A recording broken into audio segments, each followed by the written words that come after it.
Hey folks, so I just got back from Santa Cruz where I went to an ex-parte hearing against the city of Santa Cruz and against the Ross Camp survival and apartments as far as I'm concerned. But you know, I'm a member of the media, whether people want to recognize that or not, and I did a media request for the courthouse. So did KION, KPFA, Santa Cruz Sentinel, and a couple others, KSBW. Many were denied being able to do anything. KPFA radio was not allowed to do audio recording. That's radio. What else can they do? But nobody, not any of the media, was allowed to audio record anything of that court hearing. And it was about an hour and a half long or so. And you know, it would have been really helpful. So I'm sorry I don't have the footage for you. You know, the government often says, if you got nothing to hide, what are you worried about? So it is really concerning, because right there is where the rubber meets the road. Part of this public process is the courts. And the judge summarily decided no audio for anybody, which is really concerning. I don't see that as transparency at all. We do have supposedly a structure in place that's supposed to help transparency and accountability, yet it can easily be dismissed summarily, you know, by a judge who's supposed to have even the public interest more at heart. So transparency, accountability is their middle name, supposedly. So I don't know why I was denied being able to video, still photography, or audio. I was denied all three. And some were allowed to take still photos, and that's the only thing that's allowed out. So why was I denied even being able to take still photos? The whole thing is wrong to begin with, and then I was also discriminated on top of that, because other media was allowed to do some things, and I was not allowed to do anything. So I may actually do a complaint on this. We'll see. But it's not right. It's not right. What are you hiding, government? If you ain't worried about it, what are you hiding for? You should have been very transparent about it. Instead, you chose to not let it be in the public's eye. It's a public proceeding. It affects 200 people, as well as the community. Everybody has a right to know what happened in that courtroom. But now we're not allowed to. We need to do better. We need to ask Susie O'Hare about the management of actions. For the next 7 days, do they get to, are there rules? There's no variables. I don't have them in front of me. She's managing. Nobody mentions any of the most basic things that you would want to know about a case. So I'm not managing the camp. So what's the point? Who is managing? Who is managing? The city manager's office for Susie O'Hare right now. And they said that they would only be open for a handful of days, 7 days, and then they'll get kicked out. Do they? Is your dad talk?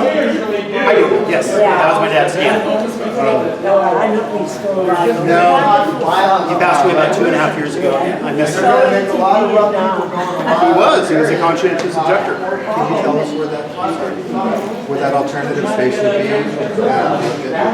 I don't want to give you false information, and I have some awareness of it, but I'm not the official spokesperson for that. So what I don't want to do is give you information and just take it. What have you heard? I've heard Trump River, I've heard Fort W, I've heard River, but I don't have those issues.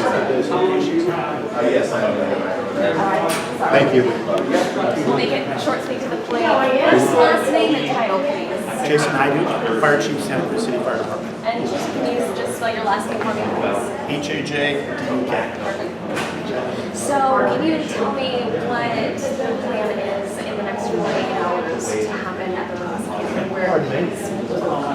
So the plan for the next 48 hours is to comply with the judge's order for the city to move forward with an abatement of the camp to address the immediate life safety hazards existing within there, because of the number of people in that small space, as well as the type and the manner of the shelters that they're currently using. There's alternative shelter space that's being set up right now at the benchlands to accommodate everyone who's in the camp. And at the camp right now, obviously there's some fire hazards and some other concerns, correct? What are those? The fire hazard has been present, and now that it's not raining, we're very concerned. There's a number of open flame ignition sources within the camp, as well as the actual structures themselves without any separation between them. Okay. And so what's going to be provided to them at the camp? I'm sorry, can you repeat where they're going to be going? Benchlands. Benchlands. To my knowledge, there will be a site or a platform for each individual, as well as a tent and a sleeping bag. And will fire and police be helping to clear up the space once everybody has relocated outside of the Ross Encampment? That's going to be a citywide effort, not just an individual agency. Okay, perfect. Assuming that there is not good enough shelter in the other locations. And what time is that council meeting tomorrow? So that's the tricky part. So the council meeting is tomorrow in the afternoon, and the homelessness issue is the first one after the consent agenda. And that meeting for the afternoon starts at 11:30. So potentially around 12:30, which is difficult with regards to getting people there. Why is it so early in the day? So people from the community are going to have a harder time to get there, especially those that work and students. So there's a lot of problems with regards to the way that the city's handling this and the way that they're moving forward legislatively. Okay. Is there anything else about this issue that you'd like to add? From the experience that we had at the camp yesterday, the people that live in the Ross camp are good people. They care about building strong community, they care about safety, they care about being able to support one another. And I think what is missing is the people that are housed that are speaking out against people experiencing homelessness from existing in Santa Cruz. Those people I found have not ever taken the opportunity to go out to the camp and physically engage with people and talk about their life experiences, talk about what it is that they've been generating, what they're doing, and what their hopes are. Because a lot of times when that happens and people actually take the step out of their comfort zone and go and actually meet with people face to face as humans, they come out of the other side of that interaction having a greater understanding of the situation, a greater understanding of the need to implement empathy and compassion along with constructive solutions around homelessness, and the human reality that we're facing right now, and how a lot of these people have not chosen to be there. They're there as a result of our social and economic systems. They're there as a result of an emergency, and that everyone, or a study just came out where I think 40% of Americans just nationwide are one paycheck away from being in some kind of a financial emergency.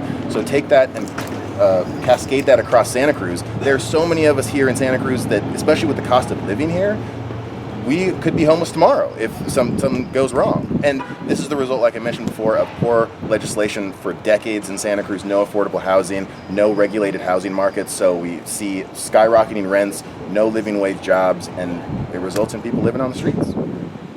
Kevin Rothwell, Rothwell. Perfect. And Kevin, tell me, initial thoughts on what was ruled on in there. Well, it's basically the continued oppression of our poorest and our homeless community members by the city of Santa Cruz going back roughly 4 decades.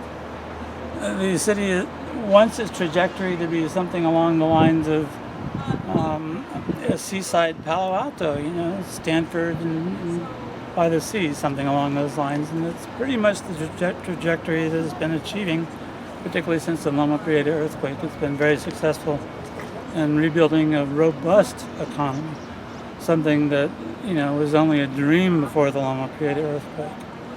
But with the University of California becoming much more of a science-oriented university rather than a pass-fail grade university, and the downtown community being much more receptive to the high-tech industry, particularly with Santa Cruz Fiber now being rolled out, which is a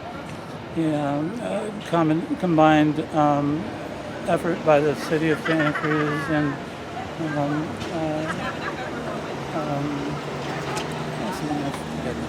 but that opens the doors, of course, to the big tech firms coming over and displacing another wave of local Santa Cruz residents into the homeless community. And we can't absorb more homeless people, and there's an enormous homeless community in the city and county of Santa Cruz. And the city's solution has been try to treat them so oppressively that they'll just go elsewhere. And the city has been told over and over again by one report after another that the vast majority of these people were residents of the city when they became homeless. They're from here, so oppressing them only makes them more miserable. They want to get back into the economy of the city. They want to get back into housing in the city. and the city doesn't provide avenues for that. They oppress them and just hope by being mean to them that they'll go away. But particularly, that's not a wise policy to begin with.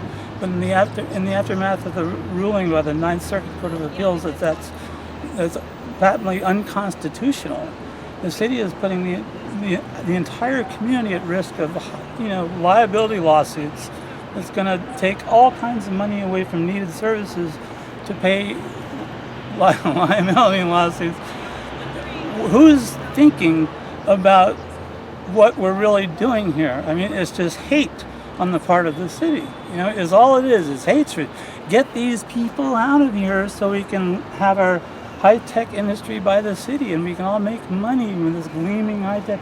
It's decades of hate by the moneyed interests who want to build Santa Cruz in the image of Little Palo Alto.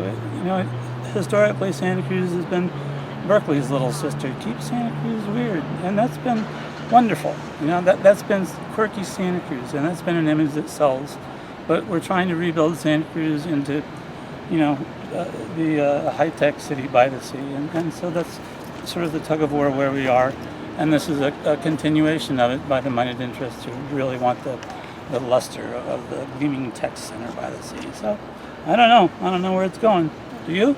I have no idea. So that's my opinion. I'm just here to report on it. That's my opinion. And that's the process of organizing poor people. I mean, the poor, and especially the homeless, who are the most visible expression of poverty, are the most disorganized segment of society. And they mean to keep us this way because they fear what will happen the day the poor get organized. If you go back to the origins of this country, that was their fear from day one.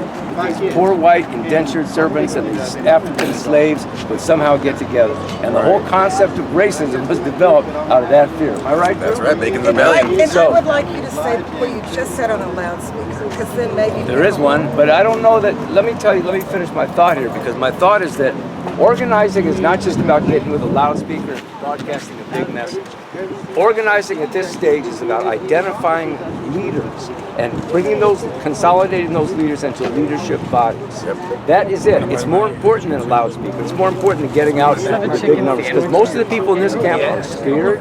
They do not have anything on their minds primarily except survival. That doesn't mean that they're not ready to fight. They are, and they've indicated. And what we've done with this lawsuit in federal court, and what we did today, was we've taken some of the very best in this camp. We're ready to step up. That's what we've done in Salinas. That's what we've done in Marysville. That's what we've done in Yuba City. That's what we're doing here in Santa Cruz. That's what we're doing across the country. We have about 15 or 20 cities where we're organizing these homeless unions. Okay, we're getting ready to establish a national union of the homeless, which we have. Where's Woody Guthrie when we need him? Listen to me. This is not going to be easy. So the most important thing is we're going to lose most of these battles. We're going to lose the battles in court. We're going to lose the battles with the city administrations. We're going to lose the battle for public opinion most of the time. But what we can do is we can continue to organize in a disciplined manner.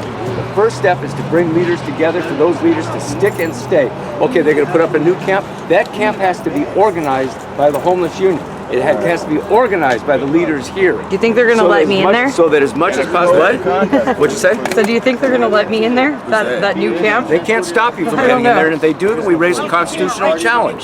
See, the problem with this judge's decision today, and all these decisions, is that they're fencing out more people than they're fencing in. They're starting just like what happened with the fugitive slave period of history, where it's one thing to say, okay, well, you have the slave runs away, and the slave owner can take him back, and that's all there is to it. Then the next thing is say, okay, well, not only that, but if you live in a free state, you have to help them bring that slave back to the plantation. And if you don't, you'll be arrested. You guys, the next thing was to say you can't publish a paper. So the next thing was you can't publish a paper. So little by here, I don't preach to the choir, but the choir needs to be organized. It's okay to preach to the choir. The choir needs to start coming together in a unified, disciplined manner. And I think also because he's from somewhere else, so he's not here to continuously constitute this message over and over again. So it's on us as people that engage consistently with the camp to begin, as he mentioned, identifying people that are willing to step into those roles, like Alicia, like Crystal, and the other people that are named in the lawsuit. But the key is that we need to move as a unit, because if we do a loudspeaker right now, a bunch of people come out, but then they'll just go back. And so how do we engage them? That's right. So I would say you got to publish your flyers to inform everyone. Yeah, you got to do that. Sometimes you'll get a lot of people. Look where the homeless union in Salinas. Sometimes we call meetings, we get 50 people, 100 people, sometimes 4 people. But over the last 5 years, it's consistently continued to exist. Am I right? Yeah. Through thick and thin, big and small, big numbers, small. Till they fall off the face of the earth. And it's gotten to the point now where, because we just stuck in there with the leadership, okay, that we're starting to have some real influence. And Wes is like the daddy. Him and Rita Acosta, him and Raylan Butcher and Brian, they're like the parents who are giving birth to more and more of these homeless unions. We're just at the beginning of the process. I don't get discouraged, man, because I look at it from an historical lens. Okay, that there was slavery in this country for 400 years, and then in a period of 40 or 50 years, national opinion changed because the slave was running away and had to change the whole conversation. And homeless people are standing up. This lawsuit in federal court, what we did just now today, is you can't see it immediately. You don't see the roots, but the roots are what allows the plant to come up. We're digging for the roots now. I know this is discouraging. I know it. We're in these battles all the time. But you guys are toughing out a way of survival. It's all about survival. But survival in order to further organize, okay? So what we need, the next step as far as I'll tell you what we're going to do. We're going into federal court tomorrow. We're going to have a copy of this order that this judge just signed.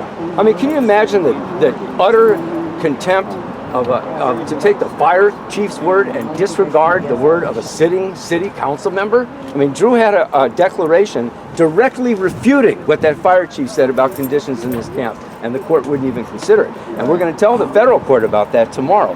It's completely inappropriate. We told them, you don't have to destroy the whole camp to deal with health and safety issues. Why do you have to destroy the whole camp? Right. People don't want to be in an unsafe circumstance. Okay, you could collaborate with people. They don't want this camp here. I'll tell you why. One of the reasons they don't want this camp here is this camp is getting organized. There's a Ross Camp Council. I swear, the minute they formed the Ross Camp Council, they said, we can't let that happen. And the same thing's happening in Salinas. But you know what? Here's the problem. Here's a problem with those guys. They're so short-sighted. So they break up this camp. Guess what? Another camp's going to form. Exactly. And this time, the leadership, step by step, becoming more experienced, becoming more consolidated, will exercise that same organization leadership in the next camp. Right. They can't stop camps from forming. No. They chased everyone out of the river bottoms and the levees up there in 2016, the Hollywood camp. Brian filed his own individual lawsuit. We got a class action going there. We're coming right up. They can't stop us, okay? Yeah. You know what's happening now on the same river bottoms that they broke up in 2016? The camps are back again. They're back again, man. No brainer. They cannot stop them. They cannot. And the tent. You see these tents? These tents frighten them. Because you go back in history and you look at the runaway slaves, they'd set up tent cities. A lot of people don't know that. They took these tents, the Union Army would leave these tents behind, they called them Sibley tents. And President Lincoln came out of the White House and he said, what's going on here, these tents? And he opened it up and here's these runaway slaves. And said, Mr. President, we're running away from slavery, we want to join the Union Army and fight. You know what I'm trying to say? Right. And it took 30 years before they finally got to the position that, okay, we have to let this happen. And then slavery was abolished, okay, because of the struggle that was put up by the people at the bottom. We're at the bottom here, man. Right. And so we have nothing to lose. What do they actually want? Let me ask you guys, what do they actually want? They have to put up another encampment now, and some people are going to be dispersed out, but let's stay in touch with them. Let's each one take care of everybody here. We take care of people as best we can in the union. We don't want anybody to die. We don't want women to come out here all by themselves being sexually assaulted. So let's take care of people. Let's have a network. You got an ally in city council. You know what that enables you to do? Drew can go in there and make official reports every meeting. He can create a paper trail and a record this thick. And that's going to be very important as we move forward in the litigation standpoint and in the world of public opinion. Now they just took out more benches on the bus stops, right? Yeah, They Six should of them. Okay, but who else gets the story I read in the paper when I was here a couple weeks ago was that there's a disabled guy. He's not homeless, but he's disabled. Right. And he's sat at that bus stop for 20 years because he has to have a place to sit down. Yep. That means we can reach out to the disability community. You know what I'm trying to say? Yep. With every step. What about the students? In Monterey County, we got 6,000 homeless students in Monterey County. Let's Here we have organize Tomas them. with the snail movement. What's that? And Tomas with the snail movement has organized, it's called the snail movement because UCSC, the campus security and police have harassed, woken up their homeless students, demanded to know if they're students and scared the crap out of them. And so Tomas has I forget his last name, Tedesco. He has started a movement there so that homeless students can sleep in their car. And he's actually made I forget what they call it. He's on a special list for his academics, even though he's sleeping in his vehicle and getting woken up at night. Right. So they the law now, right? at San Jose. If you go up to San Jose, they have. We met with some people from San Jose the other day. They told us at San Jose State University there are 4,000 homeless students. Wow. 4,000 homeless. We're going to organize all of them, or as many of the leaders as we can, into the homeless union. We're going to have homeless union locals all over the place, and then things are going to start to change. Not all at once. So I know it's discouraging. This judge, you got those who were there at the hearing right now. You saw what I did, man. I'm relentless with it. I don't care. I'll lay it on the line. And the lawyer for the city came out, tried to shake my hand afterwards. I said, I'm not going to shake your hand, man. He said, well, just as a professional. He said, if you were a professional, you would have agreed with me that we need to postpone this to have a full-blown hearing so all the evidence could be put in front of the court. Yeah. It's not professional. It's a violation of your ethical obligation to fully inform the court. You perpetrated a fraud on the court is what you did. I ain't shaking your hand, man. Yeah. He's looking at me, okay. I mean, because the fact of the matter is that this is a real fight, and I believe in this stuff sincerely. This isn't a game to me. This isn't like, oh, I respect you, we're professional. We're just neutrals. I ain't no neutral. Everyone's one step away from this situation. Okay, yeah. I just wanted to put out there, I believe it was in 2016. In 2016, the San Jose Police Department, they had, they did an interview with the news, and the chief, I believe it was the chief, he said they were ashamed to admit it, but that the cost of rent has gotten so crazy, over there, here in the Bay Area, basically, that they've got officers living in vehicles right next to the police department. Right. It's a systemic thing that we're dealing with. We had contractors in Salinas who finally said we can't do this anymore. We had a police chief came out, the new police chief came out and met with us and told us she had a cousin who was homeless. And she got officers on the Salinas Police Department who were having real conscience of crisis doing this kind of stuff. We had, you know what I'm trying to say? Yeah. So this thing's penetrating. So we got to stay at it. We're at the bottom, right? Yeah. We're the bottom rung. When you lift the bottom rung up, the whole ladder goes up. You see what I'm trying to say? Yeah, absolutely. We are the key to changing America right now because homelessness is the most visible expression of poverty. And there's 140 million people at or below the poverty line in the United States right now. So we got to think of ourselves in a different way. And this is a psychological war.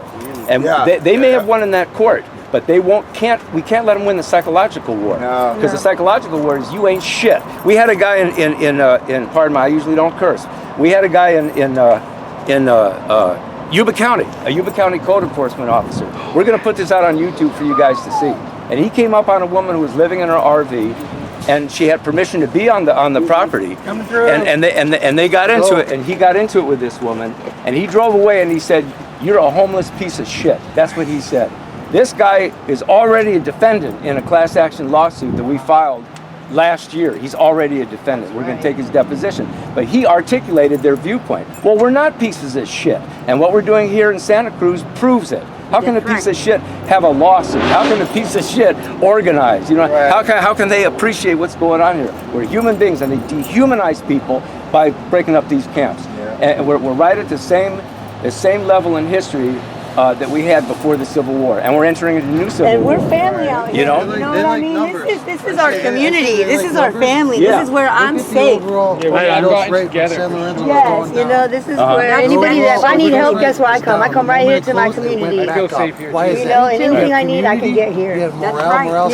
And they make sure that I'm taken care of. Right. And make sure they help me with my car. Okay, brother. And no matter what, brother, you need to write. See, what's your name? We just need a little bit Daniel, of what you just said, I don't know if you guys heard what Daniel said. communication, But Daniel said that when the camps, the level of difficulties with overdoses, the overdose level went down because of the camps. It went back up again. Why? But community. Community. That's the key. So this is all while this is open now. Right. Well, it all has to be documented. It all has to be documented what's going to go forward from here. But let's not let that happen. Let's keep the community together. I mean, how many of you guys got our community together. I got a family. My family. The Ross Camp Council to transfer over. If we all end a up with little the bit bench of lands, organization. that's going to be our new spot. We're going to take the same organization and we're going to use it there. We'll call it the Benchlands Camp Council if we have to, and we'll just make some alterations. Just a minute, Dan. Here's the other thing about that. You can go to the Benchlands or not go to the Benchlands, but what we have is a union. We have a homeless union. And it doesn't matter where you are if you're part of that because you're in touch. But see, here's the thing though. That's how they split people up. They got you fighting over crumbs. But you make a good point. This is what they want to do. You know, they say, oh, we're going to take care of the homeless veterans. Okay, what about other people? Oh, see what I'm saying? You know how they divide people up? They're not really taking care of homeless veterans. They just like to pretend that they are, so they can kind of divide them from other non-veteran homeless. Or we take care of what? Right. We can somehow get a card or something, somewhat. Now, I'm not talking to register. Right. But some kind of card, for Christ's sake, you get your jail check, you use your wristband to cash it. Why can't I buy a pack of cigarettes with it? Right, well, you know, one of the things we're talking about with the homeless union, and Wes and I have talked about this, is getting union identification cards and forcing, listen to me. No dues. No dues. You're thinking about a different union, brother. You're thinking about a traditional trade union. I'm talking about, I know that. I'm from Chicago too. I know what you're talking about. But what I'm trying to tell you, this is different. This is different. This is not the traditional bureaucratic union. This is about homeless people and poor people organized. The word union just means together. Sure. We'll talk more about it. I'm telling you. Ask Wes. Ask these other guys. You know, you're in this camp. What you just got through saying about the community is very important. Everyone has a story. You guys should write up all your stories. Write all this. Everybody. You can't write. That's what I've been trying to get you guys to do from day one. And we do a newspaper. We got a radio show. I've been trying to get you guys to be involved. They can't force you to move anywhere. They can't compel you to move. But they will take you to jail, just so you know. They will take you to jail. Being here. Yeah, you have 48 hours. If you refuse to cooperate with the and they're gonna be rough. They're not gonna be nice. Well, I'm gonna leave it to Alicia and the other camp council people to map all that out. We're gonna probably put something out to advise people what this is just the beginning, you know. All right, I gotta go because we're gonna file. Yeah, we're gonna go back to federal court in the morning. Yeah. And let them know what happened here. This is not over. Just because we have to move from here does not mean it's over. We're still the community. Okay. Let's move as a community. Let's move as a community. All right. You know? Okay, you guys. All right, y'all take care. Move as a community. Everybody help everybody get their stuff. Not yet. No, Manaya. We've got 48 hours. I don't want anyone to move yet. We've got 48 hours. We're going to try to figure this out. And then if so, we all go together. So tomorrow there's going to be a agenda item around 12:30 or 1 that has to do with the closure of the camp entirely. So the vice mayor, who previously had voted with us not to close the camp, has flipped. He's turned on us. Yeah, the one that came and talked to us personally before Christmas. Right, and he put forward, along with the mayor, an agenda item to close the camp. So, based off of the number of votes, we could anticipate that tomorrow the city council is going to vote to close the camp. And along with these new orders from the judge, it will bring into question where they're going to encourage people to go. If they're still planning on moving them over to the benchlands, then that's still the plan. But that means that it'll only be there for 5 to 7 days. So, right. So you have 48 hours to gather your things. I'm more than a part. I got like major ideas. Like, well, listen to the camp council. Yeah, you're more than welcome to join the conversation. Yeah, well, I was talking to this guy over here. I didn't know you were talking. We're here now. Listen. Tomorrow they're gonna have a meeting to close. So you got, as of 4 o'clock today, you have 48 hours to gather up all of your things and get it ready to transfer transfer, and then they're going to start the transfer from 48 hours from 4 o'clock to move people over to the benchlands. The problem, like I said before, is that if the council votes tomorrow to close the camp by April 30th, then that means you'll have 5 to 7 days of the benchlands, and then we're gonna stay. Question mark. You'll have longer than So that's 5 the to thing to 7 think about, days. is that what are the steps that you're going to take as a group? One, if the 48 hours happens and they begin to move people, and then two, once the move happens, what's going to happen after those 5 to 7 days when the end of the benchlands happens? We need to stick together, that's all. And We've so this only is where just begun, So you this is guys. where the organizing comes in, and this is where y'all as a group and as a community need to decide what you want to do and how you want to do Will it. you be voting no on the April 30th closure? I will be voting no on the April 30th closure. Yeah, and I believe I will be probably. Thank you. Yeah, I'll probably Thank one you. of three. Thank you, Drew. I mean, I still know that may not be the prevailing vote, but I just want to know Right, where no, you stand. but totally. I mean, I kind of already knew, but I didn't want to assume. I just want to thank you too for coming and being involved, you know, and Yeah. getting to know us as individuals. So I'll be your voice on the council, like Anthony said. I'll be able to provide and bring reports to the council with regards to anything that you want to submit and say. You can give me letters, you can give me statements. I have my communications guy who was here, Sadar Das, who can take statements from you, as well as I have videographers that can come and do video work and engage you so that we can humanize the situation and put people's comments on the record, and we can continue to fight policy-wise. So we have to think about what we need to put forward onto the city council agenda to slow this down, change it, even if it's purely symbolic, like our action today in the courtroom, laying the framework for what we're going to be moving forward with, because this isn't a new problem to Santa Cruz and it's not going to go away overnight. It's going to take, and as Anthony said, the intentional organizing of this community. So that means that people that are identified as leaders, or if you identify yourself as a leader in this community, it is really on y'all to intentionally engage with as many people as you can and get them to understand that not only do we need to be organized in the structuring of whether it's here or over there, but also that there needs to be a sense of buy-in about the importance of being able to try and maintain a space once it's created, so that there's a sense of community and support. Do you intend to make an alternative proposal or amendment to what's going on tomorrow? Yeah, I'll probably make. Thank you, Anthony. I'll see you later. Thank you. Thank you, Anthony.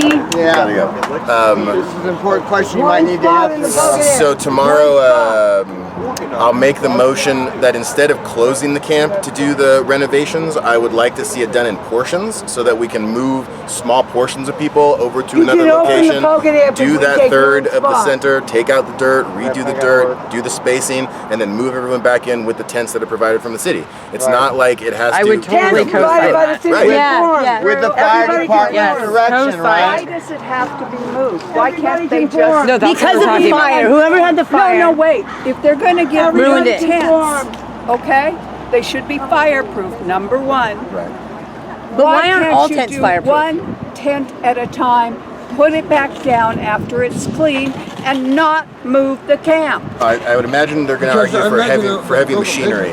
Well, That's why sections might be better, but it's the same idea. One little space at a time. That's what he's talking about. but yeah, but A section. More like sections. I don't know if we can do quarter, it one like a at a quadrant time. of Too many Right. tents to do one at a time. Right, right. Can't do Too it many all. tents to do one at a time. You know, even if we got to the point where we did half and half, Right, and then this guy said he had something you wanted to share. So you got Giving away anything too you want much. to? I got a million things.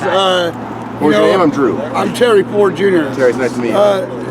It's just, it's ridiculous because, at one point, I'm on the side of all this, and another point, it's like, people should be picking up after themselves. Exactly. So they don't have to do this shit. Woo! People don't get a place to stay for free and then treat it like this. Yeah, You know that's what I why mean? we It say makes a me sick. organization. You know what I mean? I can't stand somebody that litters. You know what I mean? I'm from this community my whole life. You know what I mean? I haven't been perfect, but I'm a product of my environment. It is what it is. You know what I mean? And it's like this. Pick up after your fucking self. That's why we need you as a I'm saying leader. it's like it's not a puzzle. You know what I mean? We shouldn't have to have our asses wiped. We're not babies. Yeah, exactly. I've been telling people we have to clean up after yourself. Clean up after yourself. We cannot defend Nobody's Riggs. like, yeah, okay, we will. Why don't you just say it to me? I'm not. You are 1% above. I'm talking to everybody. And it's like I'm loud enough. Everybody can fucking hear me. And then they want to complain I'm being too loud. Well, maybe you should hear what the fuck I'm saying when I'm talking. Because most of the time when I'm talking, you know, it's like I'm saying something like that's genuine, you know. That's why we And like, nobody really knows the shit out here. That's why there needs to be a. It's no wonder fucking we have to have these idiots come pick up after us. Look at the place. Not everybody's you don't gonna be able to do that, giving us though. some.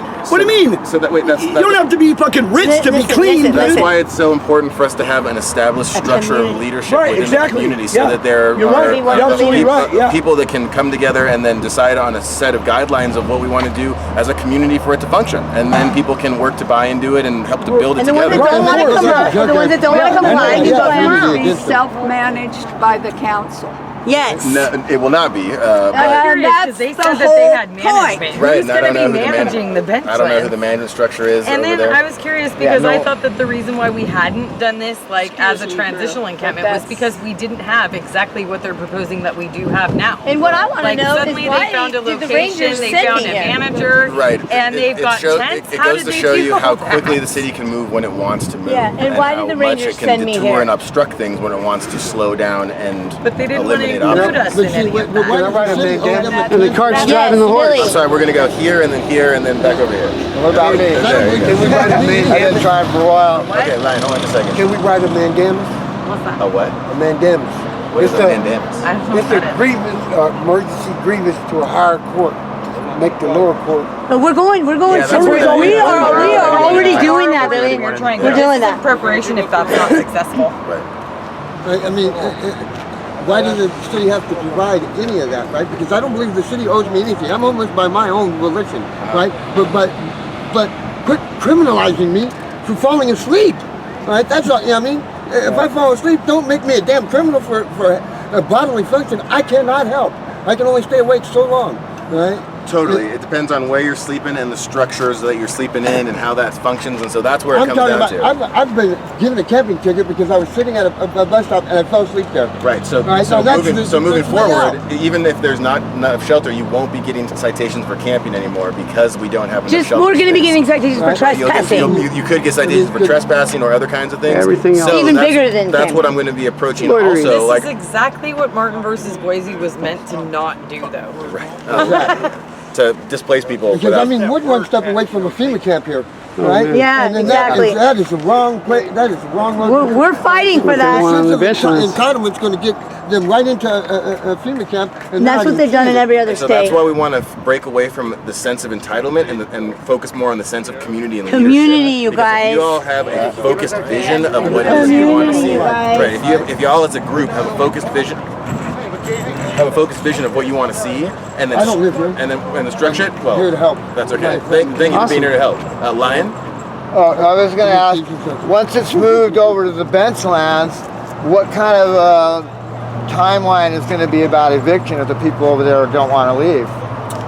5 to 7 days, and then they're gonna probably try to evict them unless they do another ex-parte change, but they won't be able to prove it's a nuisance unless there are reasons to prove that it's a nuisance. And, Yeah, they so can find pretty the much description we're of not it. going anywhere. Which is Court public case. drinking, public drug use, theft, crime, I'm gonna all be of that kind really of stuff. Right. If that is being able to be perceived in that camping location, then they can declare it a nuisance, in which case they can close it down similar like they're going to do this one. Right, so they have to go Just back like to the they- court though, Just and like then they did to us in we Occupy. get another two days. At that point, I don't know how long. there's We're working no on it, set brother. standard for the amount of time in relation to this and the amount of We just need a eviction little commodity time. to not So to the do other the right thing thing. is and to not the make wrong sure thing. that when the camp's moved Quit over there, stealing. follow the instructions basically about how that's set up. Please. So that's following the guidelines of what the city Please. and the fire department want. So when they Please. come and complain and say we're closing you guys down because you're a hazard, You can't. then you can't because Please. we're following the they'll rules. do it anyway. That's- Doing it. that's I know, what but- we need. But it's power. Like Yeah, but what Lion anytime the is saying, which I totally never-ending agree story with, is song that is you're going to right. start playing. If there is Won't be justified. if there is a Never-ending structured community, story. yeah, if there's a structured community that shows that it has plans and is able to keep itself clean and managed, then they're gonna have a lot harder time saying, all right, we have to close these people who refuse to leave. So we're supposed to be out tomorrow. Are they going to give us a couple days to move once we get our tent? 48 hours. You get 48 I have a hours question. today By the way- to move everything over there. Are we going to I have have a 48 hours after 4 They're gonna o'clock give, today, if you're they're gonna give a listening. free tent. That would be way. I have a question. Ideally, probably after yeah, 48 How do they get when you this? move over there. I have They a said tin between thing? now and 40. You can go now if you want, but I'm asking everybody to hold out for 40. I'm going to try something else tomorrow. Tomorrow morning we're going to court. And then we're suggesting like 2 different camps. Some people aren't comfortable with the benchlands. If you want to go to the Pocanip, that's an option. If you go to the benchlands, I want to create a new council there so that we have some organization. We'll see what happens. And then at the benchlands. But it was my understanding that you can go anytime between now and 48 hours from now, but I didn't see anybody there, like to give you a tent.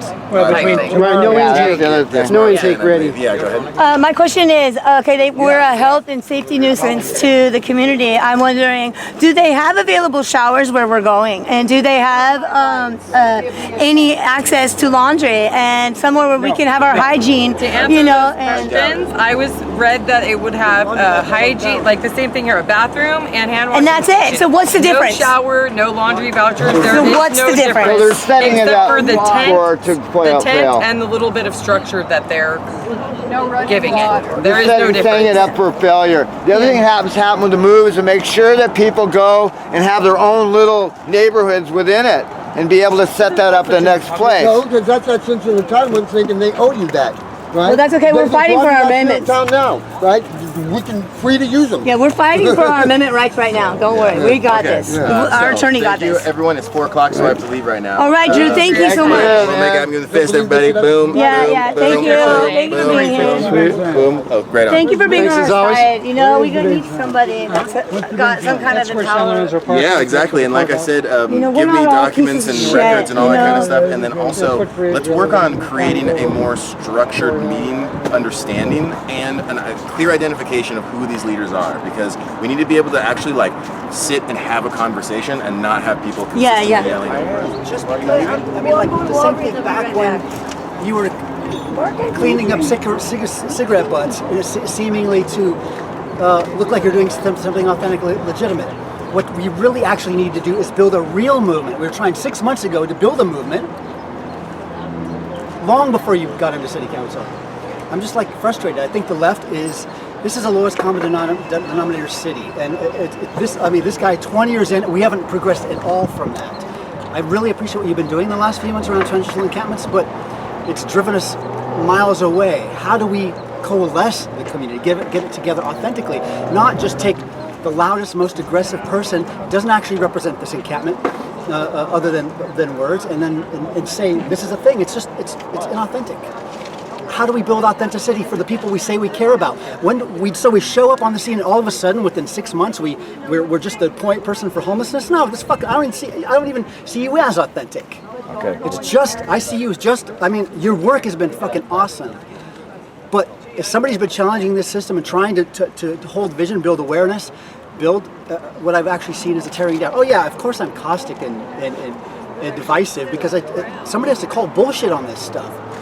Protest activism is not visionary. We don't get anywhere. Okay, thank you. I appreciate your input. I still don't appreciate the way you interact with me. It's been an issue for a long time. Nobody asked any appropriate question in that meeting today. And Anthony Prince comes into town. He doesn't know fuck all from Santa Cruz homelessness. Okay. Well, you may want to think about the way that you interact with people, Brent, and maybe you would be more engaged and involved in the conversation. Oh, you remember your little talk on civility? Yeah. I'm pissed. You're calling me I'm names. pissed. I don't appreciate that, so I'm gonna. I'm not inviting you to be appreciated. I'm going to exit the conversation. Yeah, feel free. If you want to schedule time to get together, I'd be happy. Homelessness just took a dump, and because our ineffective tactics and our ego-driven, yes. Carry your dog, have your guru beside you to soften your image. It's all bullshit, and you know it. Brent, what questions would fuck off, Robert. Fuck yourself. Get the fuck off. What questions would you prefer the judge to be asked? Right. Do people have 24 hours to come and go? What are the rules for the space? Who's managing the space? All good questions. Yeah, the only questions. Well, certainly some of the good questions. Thank you, Brent.